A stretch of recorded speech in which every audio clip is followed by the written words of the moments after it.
आमदार रोहित पवारांनी बारामती ॲग्रो कंपनीवर ईडीचे छापे पडल्यानंतर पत्रकार परिषद घेऊन त्यांची बाजू मांडली। ईडीला तपासात सहकार्य केल्याचं रोहित पवारांनी सांगितलं। मात्र सुरू असलेली कारवाई राजकीय आकाशातून सुरू असल्याचा गंभीर आरोप रोहित पवारांनी केला। हसन मुश्रीफ महायुतीच्या सरकारमध्ये सामील होण्यापूर्वी भाजपचे नेते किरीट सोमय्या यांनी मुश्रीफ यांच्या विरोधात मोहीम उघडली।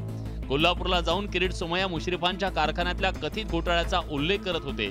त्याचा संदर्भ देत रोहित पवारांनी भाजपवर निशाणा साधला। मोठे बिझनेसमॅन नंतर झाले, सहजपणे झाले, त्यांच्या कारवाईबद्दल तुम्ही काय करणार आहात?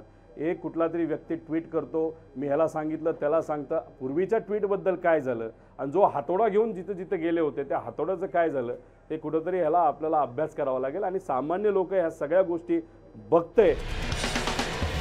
पत्रकार परिषदेत रोहित पवारांनी अजित पवारांवर सुद्धा तोफ टाकली।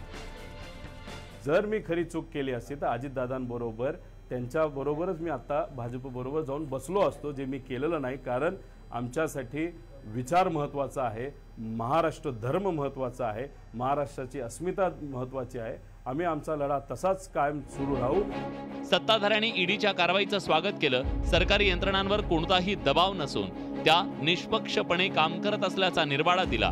तसंच कर नाही तर डर कशाला असा सवाल सत्ताधाऱ्यांनी आमदार रोहित पवारांना विचारला। काय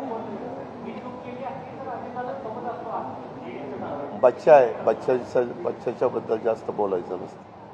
त्याच्या प्रश्नाला मी उत्तर द्यावी एवढा काही तो मोठा झालेला नाही। माझे कार्यकर्ते प्रवक्ते देतील उत्तर। आमदार रोहित पवारांनी त्यांच्यावरच्या कारवाईला सामोरं जात असताना हातोड्याचा उल्लेख करत अजित पवारांसोबत गेलेल्या नेत्यांवर ईडीची कारवाई थांबली आहे याकडे लक्ष वेधलं।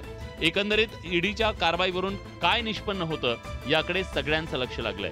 Bureau report, news 18 Lokmat.